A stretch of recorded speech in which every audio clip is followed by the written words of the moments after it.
That's interesting. Your report is titled Capturing the Full Value of Generative AI in Banking.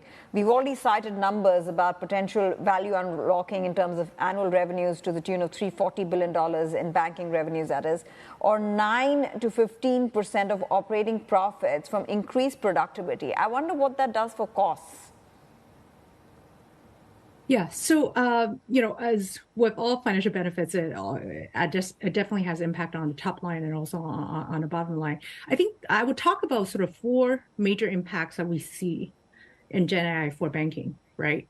One is really around the efficiency side of things, which is around coding, right? So it actually saves coding costs and efficiency and the standard and productivity around this, right? The second is around content conclusion, right? So how do we make sure that content are being synthesized in a right way, in a creative way, and also in an accurate way?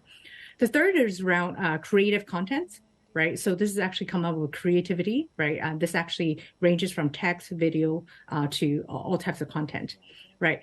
Last but not least is customer engagement, right? So how do we make sure that we have a much more personalized, hyper-personalized rather, engagement with customer, right? So those are 4 aspects of things, and some of those cover cost and productivity. Some of those cover on the upside of things. Right. And finally, Violet, before we go, how well prepared are Asian banks to adopt and implement generative AI? Your clients, how they're seeking to really take this story forward? Because, we were speaking with James Sullivan of JP Morgan, who said that a lot of financial institutions, a lot of banking institutions, a lot of companies overall are sitting on AI budgets, but they don't know what to do with it.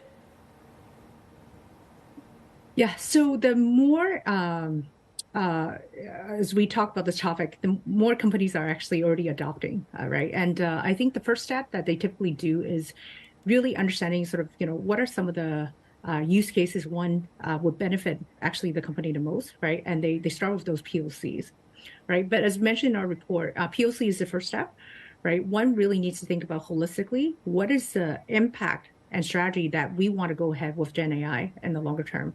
And then think about sort of those 80-20 approach, right? What are the priorities as we go about it? Use case is one thing. The other thing I think is more critical, which we briefly talked about, which is the longer term capability, right? So this is very much around sort of how do we think about our talent structure?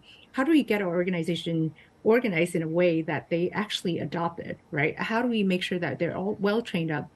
How do we make sure our tech and data are actually flexible, right, and adaptive, so that actually could be adjusting as we go on, right? So there's a range of things that one needs to think about it. And I would say that many companies are already embarking on it, and we'll see more.